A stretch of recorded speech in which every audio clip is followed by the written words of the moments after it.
बुनियादी तौर पे मैं इस तरह देखता हूँ कि इंसान को, मानव को बहुत तरह परिभाषित किया गया है कि वो सामाजिक सोशल एनिमल है, सामाजिक प्राणी है, आध्यात्मिक प्राणी है, और भी कई परिभाषाएं दी गई। उसके साथ एक बात नहीं भूलनी चाहिए कि वो महत्वाकांक्षी प्राणी, और महत्वाकांक्षा अगर किसी आदर्श चरित्र से मर्यादित नहीं होती है तो वो महत्वाकांक्षा दूसरों के लिए बहुत खतरनाक बन जाती है।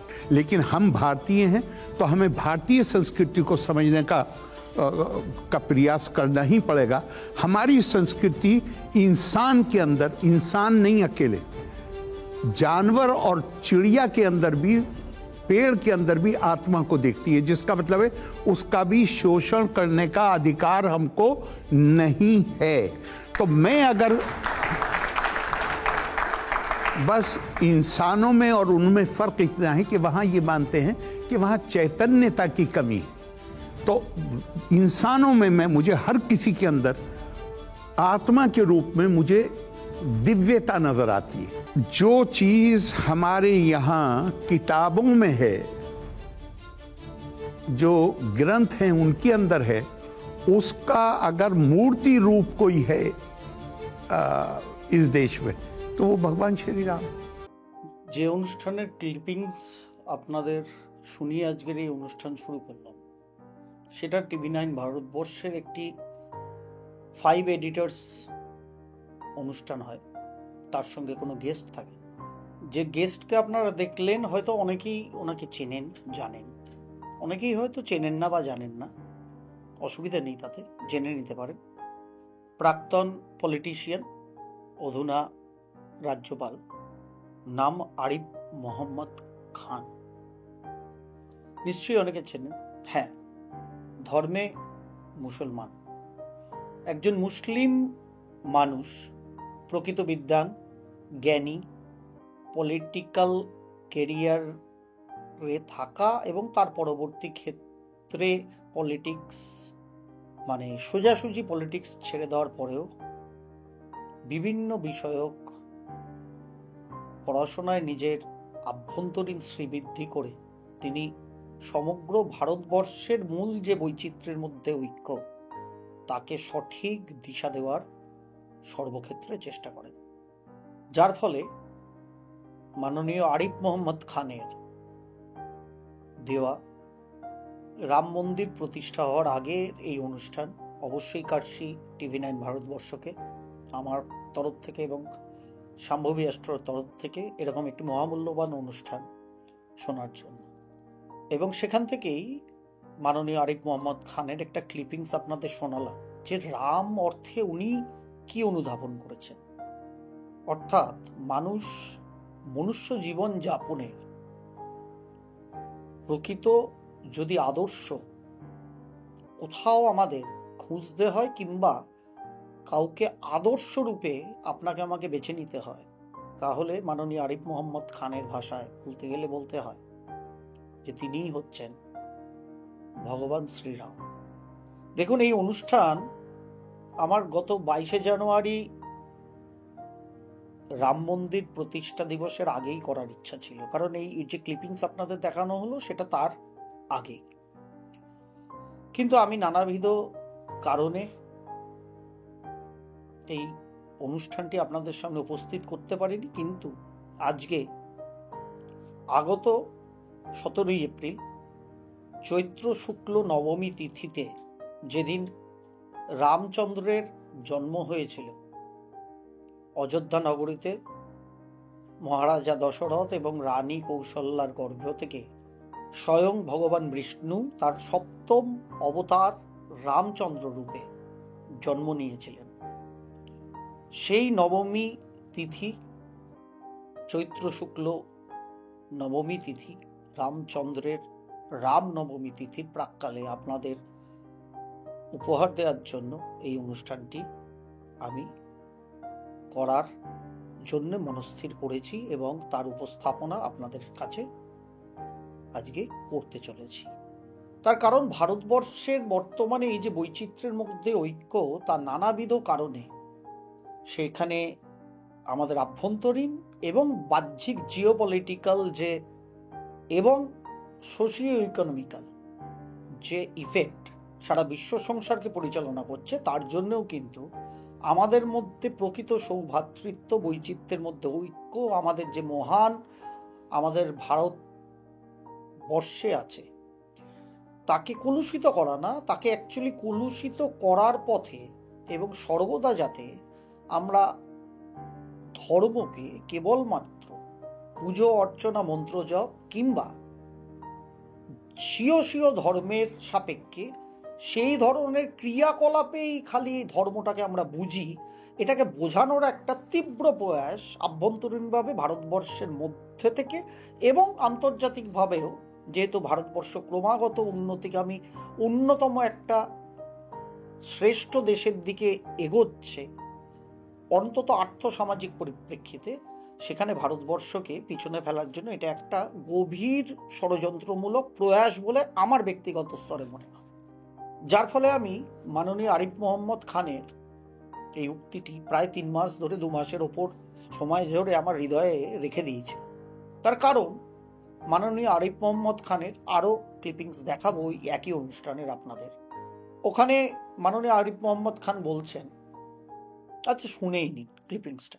हम तो यही मानते हैं ना कि जो भारतीय आदर्श हैं, सिद्धांत हैं, मूल्य हैं, उनकी प्रतिमूर्ति कोई किसी एक व्यक्ति के अंदर व्यवहारिक स्तर पर उसको जिया नहीं गया है सिवाय श्री राम के। तो किसी एक व्यक्ति के अंदर हमारे आदर्श जबरदस्त हैं, लेकिन वो आदर्श पर के अनुसार व्यवहार करना आसान काम नहीं। तो वो ये किस लिए क्यों आदर्श हैं? ये इसलिए आदर्श हैं कि इन्होंने उन सारे आदर्शों, सिद्धांतों और मूल्यों के मुताबिक अपना इनका चरित्र जो है वो उसके अनुसार है। শুনলেন? সুতরাং মানুষ, যার হাতে ঈশ্বর, 84 লক্ষ জনির মধ্যে একমাত্র জনি আমি এবং আপনি, যার মধ্যে ঈশ্বর কর্মের ক্ষমতা দিয়েছেন। সুতরাং মানুষই সর্বাপেক্ষা বেশি মহত্ত্বাকাঙ্ক্ষী হবে, এটাই স্বাভাবিক। সুতরাং আমাদের মধ্যে আকাঙ্ক্ষা থাকবে, অভিলাষ থাকবে, উচ্চাকাঙ্ক্ষা থাকবে, এটা স্বাভাবিক। কিন্তু সেই অভিলাষ বা উচ্চাকাঙ্ক্ষার সঠিক মেলবন্ধন এবং সঠিক ভারসাম্য রক্ষা কিভাবে করতে হয়, আমরা রামচন্দ্র ছিলেন কি ছিলেন না যদি এই তার্কিক বিষয় নাও ঢুকি, তাহলেও কিন্তু আমরা যদি বাল্মীকি সৃষ্ট রামায়ণ কিংবা তার পরবর্তী ক্ষেত্রে সারা ভারতবর্ষের বিভিন্ন ল্যাঙ্গুয়েজে স্বীয় স্বীয় লেখকদের রচিত রামায়ণ, কিংবা আমরা যদি অন্তত রামচরিত মানুষকে প্রত্যেকে একাধিকবার উপলব্ধি করার চেষ্টা করি, তাহলে কিন্তু মাননীয় আরিফ মোহাম্মদ খানের এই কথাটি আমাদের অন্তত পক্ষে অন্তঃশ্বাস শূন্য বললে তো মনে হবেই না, বরং আমাদের অন্তরকে অবশ্যই নাড়া দেবে না, সেখানে বাস করা শুরু করবে। রামচরিত মানুষের রচয়িতা তুলসীদাস মহারাজের কথায় আসি, সেটাও আসবো, এবং জ্যোতিষ পরিপ্রেক্ষিতে আলটিমেট রামচন্দ্র অর্থে এই বলেই অনলি থাম্বনেল আমি রেখেছি। তার কারণ একজন বিদ্বান দিগ্গজ মানুষের ক্লিপিংস দিয়েই, তার বক্তব্য দিয়ে আপনাদের সামনে আমি অনুষ্ঠান শুরু করলাম এই কারণে। তার কারণ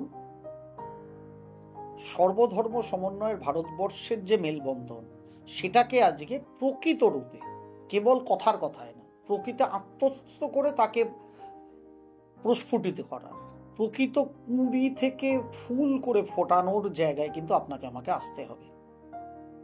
এই যে নবমী তিথিতে, চৈত্র শুক্ল নবমী তিথি রামচন্দ্র জন্মেছিলেন। রামচন্দ্রের জন্মকথন নর্মাল ছোটবেলার রামায়ণ পড়লেও আপনি আমি জানি যে মহারাজা দশরথ এবং রানী কৌশল্যা সন্তান প্রাপ্তির কামনায় ঋষি মুনিরা পূজা অর্চনা যাগযজ্ঞাদি করেছিলেন, এবং সেই যাগযজ্ঞাদির অমৃত প্রসাদ গ্রহণ করার পরই মহারানী কৌশল্যার গর্ভে, তার আগের জীবনে মহারানী কৌশল্যা এবং রাজা দশরথকে ভগবান স্বয়ং নারায়ণ বিষ্ণু কথা দিয়েছিলেন যে পরবর্তী তোমাদের জন্মে আমি স্বয়ং তোমার সন্তান রূপে তোমার গর্ভে আসব।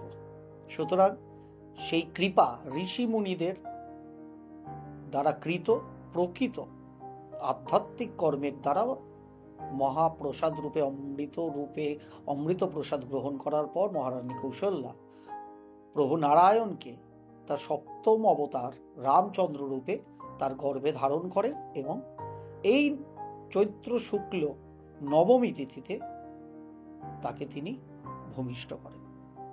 সুতরাং আমরা যদি রামচন্দ্রকে দেখি, প্রকৃত রাজ পরিবারে, সূর্যবংশীয় একটা রাজ পরিবারে তার জন্ম এবং মুনি ঋষিদের দ্বারা আধ্যাত্মিকতা নির্ভরকৃত কর্মের একটা সঠিক ফসল রূপে মহারাজা দশরথ এবং মহারানী কৌশল্যা তাদের সন্তান রূপে ভগবান বিষ্ণুর সপ্তম অবতার রামচন্দ্রকে পেয়েছিলেন।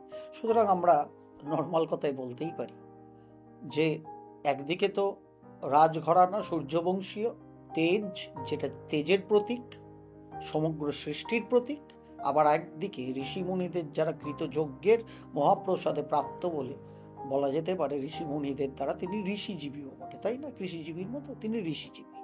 আর উল্টো প্রান্তে এই যে নবমী তিথিতে জন্ম হয়েছিল, উল্টো প্রান্তে যদি আমরা সীতামাতাকে দেখি, সীতামাতার জন্ম মিথিলায় হয়েছিল যখন মহারাজা জনক কৃষিজীবী হিসেবে হাল টানছিলেন। সেই অবস্থায় মহিষী সীতামায়ের কে তিনি পান। সুতরাং বলাই যেতে পারে সীতামাতা হচ্ছে কৃষিজীবী, অর্থাৎ ভূমিতত্ত্বের প্রভাব। একদিকে অগ্নিতত্ত্ব প্রধান সূর্যবংশীয় এবং মুনি ঋষিদের কৃতকর্ম যজ্ঞাদির ফলে, যেখান থেকে যজ্ঞ অর্থে আহুতি এবং আগুন, সেই অগ্নিতত্ত্ব, সেখান থেকে জাত ভগবান শ্রীরামচন্দ্র এবং তার অর্ধাঙ্গিনী তিনি পৃথ্বীতত্ত্ব প্রধান। মহারাজার বংশে জন্ম, কিন্তু কৃষিকার্য করার সময় মহারাজা তাকে প্রাপ্ত হন। সুতরাং সেই অবস্থায় তিনি কিন্তু মহারাজা নন, একজন কৃষিজীবী। সুতরাং যেটা ভূমিতত্ত্ব প্রধান অংশে কৃষিজীবী যদি আমরা সীতামাতাকে ভাবি, তাই না, যেটা ভূমিতে হয়, ভূমিতত্ত্ব প্রধান। সুতরাং অগ্নিতত্ত্ব এবং ভূমিতত্ত্বের মেলবন্ধন হলো, সেই মেলবন্ধনটা কে ঘটালেন? সেটা ঘটালেন হচ্ছেন পবন নন্দন বজরংবলী। তার কারণ একদিকে আগুন, একদিকে ভূমি, দুটোর সত্তা, এবং এসছেনকে আকাশ তত্ত্বের ও প্রান্তে থাকা ভগবান স্বয়ং প্রভু নারায়ণ অবতার রূপে। সুতরাং আকাশ এবং আগুনের সাথে ভূমির ডিস্টেন্স অনেক। এই ডিস্টেন্সকে কমাতে গেলে মধ্যখানে যে ব্রিজ দরকার সেটা একমাত্র প্রবাহিত হতে পারে এয়ার দ্বারা। সেই জন্যেই হয়তো বাল্মীকি রামায়ণে পবননন্দন বজরংবলীর হনুমানজির এত বড় একটা এত বড় একটা অংশ আছে সমগ্র রামায়ণ জুড়ে, কারণ এটা ভূমিতত্ত্বের সঙ্গে অগ্নিতত্ত্ব এবং আকাশ তত্ত্বের মেলবন্ধন, যেখানে বায়ু তত্ত্ব ছাড়া এটা সম্ভবই না। সেই জন্যই পবননন্দনের বোধহয় আগমন। আর নবমী তিথিতে দেখুন স্বয়ং নারায়ণ তার সপ্তম অবতার রামচন্দ্র রূপে কৌশল্যা মাতাকে দেওয়া তার পূর্বজন্মের কথা অনুযায়ী যখন তার গর্ভে এলেন এবং তিনি নবমী তিথিতে জন্মগ্রহণ করলেন, জন্মগ্রহণের তিথিটা নিলেন নবমী। জ্যোতিষশাস্ত্র মতে এর আগেও অনুষ্ঠানে আপনারা শুনেছেন, একাধিকবার আমি বলি যে চতুর্থী, নবমী এবং চতুর্দশী এই তিনটে তিথি শুক্লপক্ষ কিংবা কৃষ্ণপক্ষের, এই তিনটে তিথি হচ্ছে যেটা সম্পূর্ণ অ্যাকচুয়ালি চারের তিথি। কারণ প্রতিপদ থেকে পঞ্চমী, ষষ্ঠী থেকে দশমী, আবার একাদশী থেকে অমাবস্যা কিংবা পূর্ণিমা, 5-5টা তিথি হয় আমরা জানি, 5-5-5 করে চলে, 3-5 15, পূর্ণিমা প্রতিপত্র অমাবস্যা, এই হিসেবে একটা সাইকেল চলে চান্দ্রমাসের। সুতরাং চতুর্থী, নবমী এবং চতুর্দশী তিথি জ্যোতিষশাস্ত্র মতে বলা হয় রিক্তা তিথি। রিক্তা অর্থে এমটি, শূন্য। রামচন্দ্র জন্মালেন সূর্যবংশীয় রাজার ঘরে, বড় হলেন, গুরুকৃপা লাভ করলেন, গুরুদের থেকে শিক্ষা গ্রহণ করলেন, দর্শন গ্রহণ করলেন, কিন্তু নানা পারিবারিক কারণে তার জীবনে বিবাহ আদি হলো, কিন্তু নানা পারিবারিক কারণে তাকে সেই রাজ ধর্ম পালনের থেকে চলে যেতে হলো বনে, এবং বনে গিয়েও তার প্রাণাধিক তার অর্ধাঙ্গিনী সীতামাতাকেও অধিকাংশ সময় তার থেকে দূরে চলে যেতে হলো। সুতরাং আমরা যদি রামচন্দ্র, তিনি ভগবান, তার জীবনটাকে দেখি, তিনি রিক্তা তিথিতে জন্মালেন, তিনি তো জানেন কি করতে তিনি মানব রূপ নিচ্ছেন, কারণ তারই ক্রিয়েশন তিনি জানেন। কিন্তু নবমী তিথিটা কেন বাছলেন তিনি? তার কারণ তার ক্রিয়েশনে এটাই আছে, তিনি জানেন, বা তিনি এটাই ক্রিয়েট করেছেন সব অঙ্ক কষে, যে আমি রাজ পরিবারে জন্মাবো, আমি বড় হব, বিবাহ করব, সকলকে নিয়ে থাকবো, দারুণ রাজা হিসাবে, আমি যুবরাজ হিসেবে এবং পরবর্তী ক্ষেত্রে রাজা হিসেবে আমি আমার রাজত্ব চালাবো, রাজ্যপাট চালাবো, জনগণকে ভালোবাসবো, জনগণকে সঙ্গে নিয়ে চলবো। সেটা করার সম্পূর্ণ সুযোগ আমার কাছে থাকবে না, কারণ স্ক্রিপ্ট তিনি এমনই রচনা করেছেন। সুতরাং সেখানে শূন্যতা আসবে। তিনি বিবাহ করবেন, তার সঙ্গে অর্ধাঙ্গিনী যাবে, কিন্তু বনবাসে যাওয়ার পরও রাবণ বধ যেহেতু আলটিমেট কাজ, সেখানেও তিনি অর্ধাঙ্গিনীর থেকে রিক্ত হয়ে যাবেন, অর্থাৎ অর্ধাঙ্গিনী এবং তার মধ্যে ছাড়াছাড়ি হবে। যারা নতুন আজকে সম্ভবী রাষ্ট্র পর্দায় এলেন, একটু জ্যোতিষশাস্ত্রের ভিন্ন ধর্মীয় অনুষ্ঠান শুনছেন, রামচন্দ্র নির্ভর অনুষ্ঠান, ভাববেন না বিজেপির প্রচার করছি, কারণ আমার কাছে Ramchandra BJP, Congress, CPM, CPI এর অনেক ওপরে, প্রকৃত ধর্মেরই অনেক ওপরে, যেটাকে আপনারা ধর্ম বলে মানেন। সেই জন্য আমি প্রথম ক্লিপিংসটা আরেক মোহাম্মদ খান সাহেবের দিয়ে শুরু করলাম।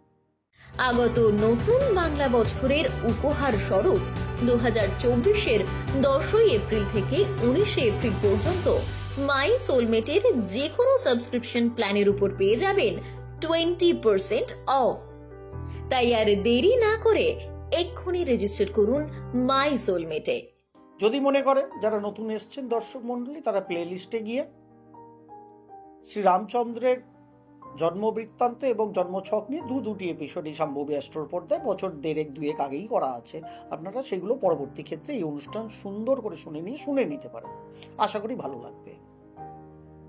এবার এই শূন্যতার সৃষ্টি হবেই জেনে তিনি কিন্তু মায়ের গর্ভ থেকে আলটিমেট যখন জন্মগ্রহণ করলেন, সেটা নবমী তিথিতে হল, জ্যোতিষশাস্ত্র। এবার যদি আমরা আরিফ মোহাম্মদ খান সাহেবের কথাগুলোকে মান্যতা দিই, যে একটা আদর্শ জীবন যাপনে যদি কোনো মূর্তি রূপ কেউ হন, মূর্তি বলতে এখানে তিনি কিন্তু রামচন্দ্রের যে ভব্য মূর্তি, বালরামের যে ভব্য মূর্তি অযোধ্যায় পুনঃপ্রতিষ্ঠিত হয়েছে, আপনারা মূর্তি স্বরূপ ওইটাকে ভাববেন না। এখানে মূর্তি মানে একটা ইমেজ, যে আদর্শ ইমেজ আপনাকে আমাকে জীবন বৈতরণী পার করানোর জন্য, যদি সেই আদর্শতাটাকে আপনি গ্রহণ করতে পারি এবং নিজেদের জীবনে ব্যবহার করতে পারি, তাহলে আপনার আমার জীবন স্বীয় ক্ষেত্রে সকলেই আমরা আলটিমেট রামচন্দ্র হয়ে উঠতে পারব, এবং সেখান থেকেই প্রকৃত শুরু হবে রামরাজ্য। সম্ভব কিনা জানি না, তবে সবসময় চাষি ভাইরাই আশায় মরে তা না, প্রত্যেককেই মাঝে মধ্যে চাষি ভাইদের দলে নাম লেখাতে হয়। তার কারণ সৎ চিন্তা, সৎ ভাবনা, সৎ আশা, এটা আপনার আমার যদি না থাকে, মনুষ্য জীবন স্তব্ধ। সুতরাং সেই সৎ আশা রেখেই ভাবনা করলাম যে প্রকৃত যে মূর্তি রূপ আদর্শ জীবনযাপনের, আরিফ মোহাম্মদ খান সাহেবের ভাষায়, সেটাই হচ্ছেন শ্রী রামচন্দ্র, ভারতবর্ষের কৃষ্টি, সংস্কৃতি, ঐতিহ্য এবং মূল স্পিরিচুয়ালিজম, আধ্যাত্মিকতা মতে একদম সঠিক কথা বলেছেন উনি। অন্তত আমার ক্ষুদ্র বিদ্যা বুদ্ধিতে আমি ওনাকে 100 না 200% সমর্থন করছি।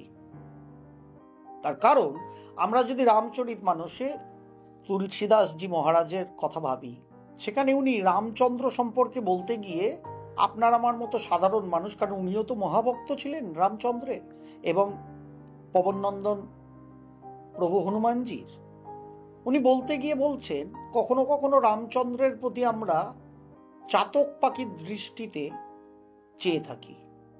আর কখনো কখনো আমরা কুমুদ অর্থে আমরা রামচন্দ্রকে দেখি। তার মানে হচ্ছে চাতক জানেন, হাঁ করে তাকিয়ে থাকে জলের অপেক্ষা। সুতরাং চাকর এবং কুমুদ এই দুটো শব্দ উনি ব্যবহার করেছেন দুটো ভিন্ন ভিন্ন ক্ষেত্রে। তার মানে ওই যে মূর্তি স্বরূপ শ্রীরামচন্দ্র আপনারা আমার কাছে আছে, বাড়িতে আছে, বা অন্যান্য জায়গায় আছে, বা ভব্য মন্দিরে অযোধ্যায় যে ভব্য বালরূপী শ্রীরামচন্দ্রের মূর্তি হয়েছে, সেই মূর্তিকেই যদি আমি ভাবনা করি, আমরা সেই মূর্তির দিকে চাতকের ন্যায় দৃষ্টি নিক্ষেপ করে আছি সেখানকার পজিটিভিটি নেওয়ার জন্য। এটা একটা পদ্ধতি। আর কেউ রাম আছেন কিংবা নেই হয়তো মানেনি না, কিংবা আমি বলবো মানেন না, মানেন, অ্যাকচুয়ালি আপনাকে আমাকে ওইভাবে হাঁ করে ভগবানের দিকে, মূর্তির দিকে, ছবির দিকে তাকিয়ে বসে আছি, ভাবছি সব হয়ে যাবে। তারা সেই পদ্ধতিটা মানেন না। তারা একবার নিজেদের অন্তরের কোটরে ঝাঁক মেরে প্রভুকে দর্শন করে নেন, প্রণাম করেন, এগিয়ে চলেন। এটাকেই বলা হচ্ছে কুমুদ। সুতরাং সেই ভাবনা তুলসীদাসজি মহারাজ রামচন্দ্র সম্বন্ধে প্রকাশ করেছেন তার রামচরিতমানসে। রামচরিতমানসে তুলসীদাসজি মহারাজ, এর আগেও আমি প্রসঙ্গক্রমে এই কথা আপনাদের বলেছি, তবু আর একবার অবতারণা করছি, তার কারণ আজকের এপিসোডটায় রাম অর্থে কি, এই যে শ্রীরাম, এর অ্যাকচুয়াল অর্থটা আমরা যদি অনুধাবন না করি, তাহলে এই রাম কিন্তু কোনো পলিটিক্যাল দলের, কোনো বিশেষ ধর্ম সম্প্রদায়ের হবে। অ্যাকচুয়ালি রামচন্দ্র তা নয়। জ্যোতিষশাস্ত্রকে নিয়ে আগে বলি। জ্যোতিষশাস্ত্র মতে আপনারা জানেন যে লগ্ন সাপেক্ষে যে ষষ্ঠ ঘর, সেই ষষ্ঠ ঘরকে আমরা কি বলি? রিপুর ঘর। রিপু অর্থে শত্রু। সেই শত্রুটা কি? কাম, ক্রোধ, লোভ, মোহ, অহংকার, ভয়। এই হচ্ছে ষড়রিপু মূলত, আরো আছে, মূলত এই ষড়রিপু। সেখানে তুলসীদাসজি মহারাজ তার রামচন্দ্রকে ব্যাখ্যা করতে গিয়ে বলছেন যে আমি চাই আমার রাম কামী হোক, মানে তার কামনা থাকুক, সেই কামনা থাকুক। এটা অদ্ভুত শোনাচ্ছে, অ্যাকচুয়ালি তার বিশ্লেষণ হচ্ছে আমার রাম কামী হোক, কামনা থাকুক তার। কেন? কিসের কামনা? কামনাটা হচ্ছে সঠিকভাবে গুরু সান্নিধ্যে থেকে প্রকৃত জ্ঞান, বিদ্যা, দীক্ষা, শিক্ষা সকল কিছু গ্রহণ করে তার মন আত্মাকে পরিশুদ্ধ করে তার জীবনকে সুচারুরূপে কাটানোর কামনা তার থাকে। তিনি বলছেন আমার রাম ক্রোধী হোক। কি ক্রোধ শ্রীরামচন্দ্রের? যে ক্রোধ তার রাজ্য বা তার রাজ্যের জনগণকে বাহ্যিক কোনো শত্রু কিংবা কোনো সম্প্রদায় যদি কোনো রকম ক্ষতি করার চেষ্টা করে, তার প্রতি ক্রোধিত হয়ে সেই বাহ্যিক শত্রু কিংবা সম্প্রদায়কে নাশ করার জন্য আমার রাম প্রকৃত ক্রোধী হন। তিনি বলছেন আমার রাম লোভী হোক। কিসের লোভ?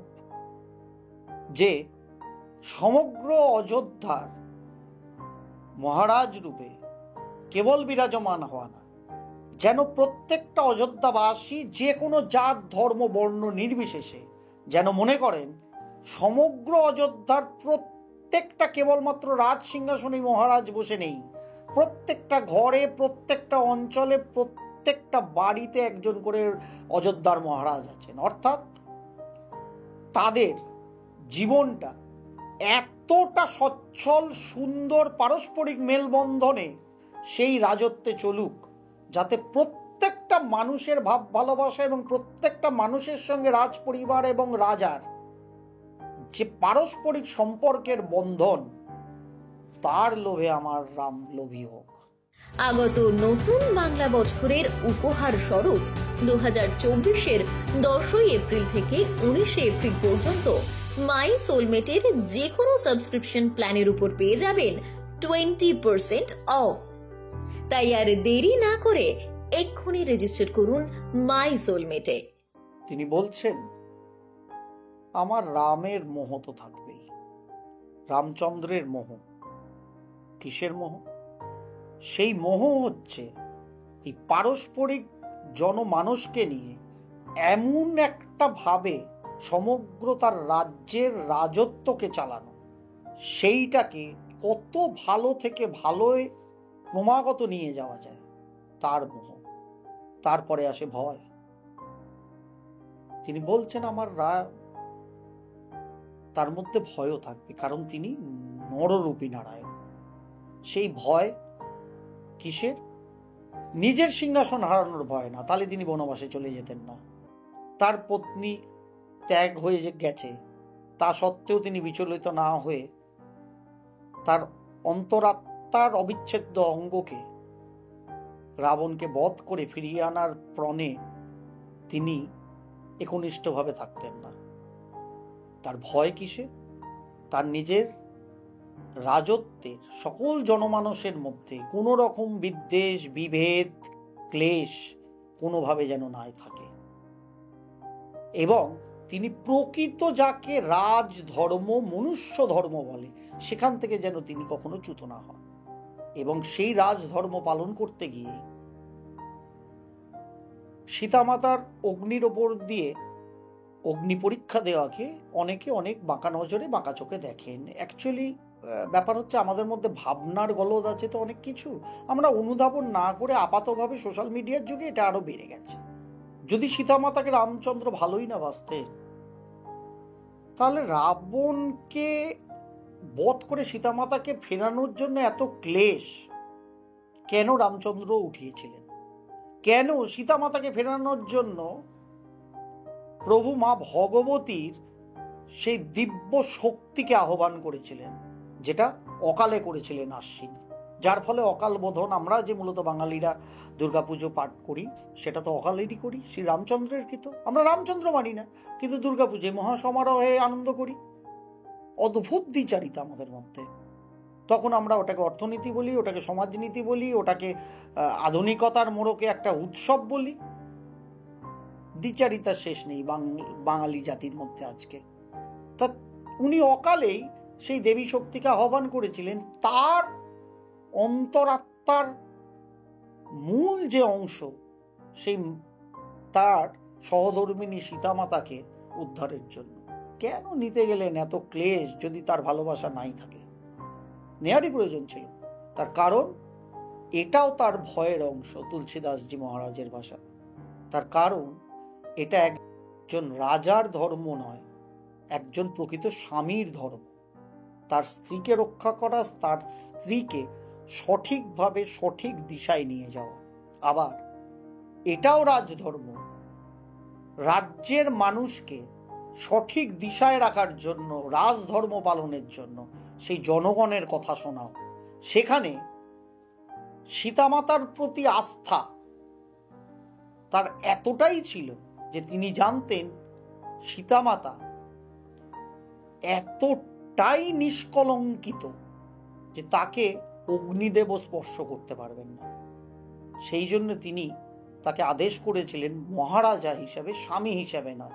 স্বামী হিসাবে তার অন্তরাত্মার টান এবং কনফিডেন্স ছিল মা সীতার উপর। আর রাজধর্ম পালনে গিয়ে তিনি কিন্তু রিপুর শিকার না হয়ে কেবল মোহে আবদ্ধ হননি সহধর্মিণীর জন্য বা রাজ সিংহাসনের জন্য, জনগণের কথাকে তিনি কিন্তু ছুড়ে দেননি।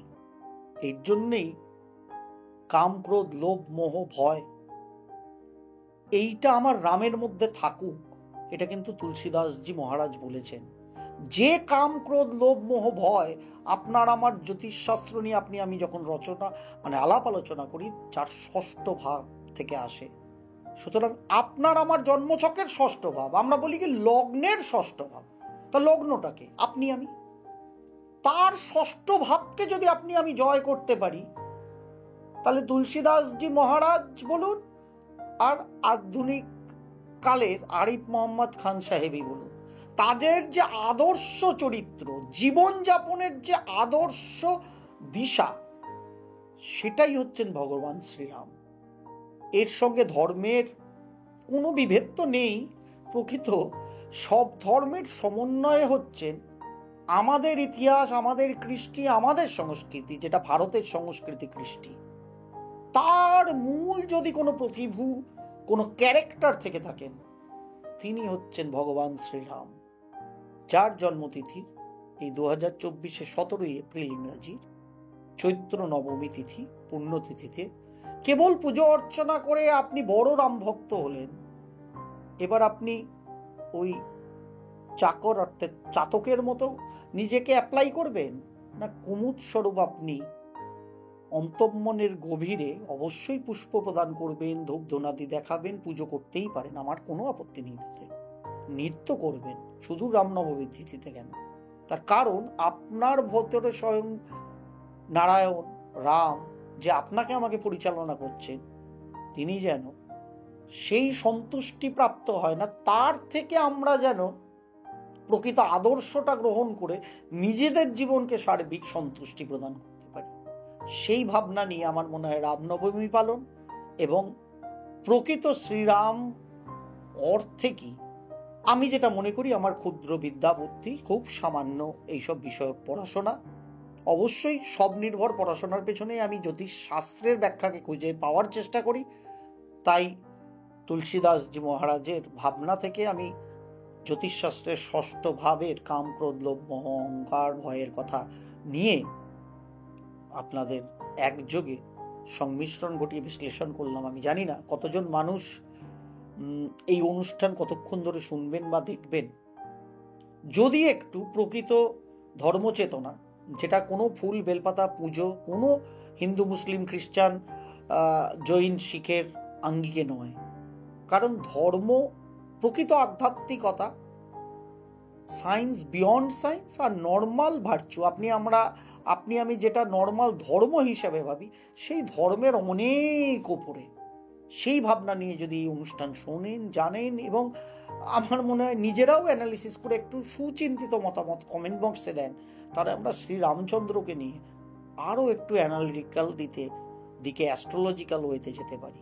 এবং যারা যারা আজকে নতুন এলেন, যদি আপনাদের মনে হয় সাবস্ক্রাইব করবেন কি করবেন না জানি না, কারণ ভারী ভারী অনুষ্ঠান তো, কেবলমাত্র দৈনিক রাশিফল বা ছেলের বিয়ে মেয়ের বিয়ে বা সব হয়ে যাবে, বৃহস্পতিটা ওখানে গেলে মঙ্গলটা ওখানে সরলে, এই ফালতু কথা বলার প্ল্যাটফর্ম সম্ভবী অ্যাস্ট্রো নয়।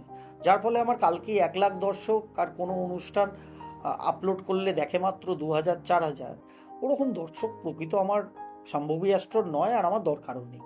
আমার যখন লক্ষাধিক দর্শক হবে, লক্ষাধিক মানুষই যেন নোটিফিকেশন বেল অলে ক্লিক করা আছে, তারা তাদের সময় সুযোগ মতো 2-4-5 দিনের মধ্যে দেখেই ফেলবেন, এবং নোটিফিকেশন বেলে আসার সঙ্গে সঙ্গেই যেন অন্তত 70% মানুষ দেখে ফেলেন।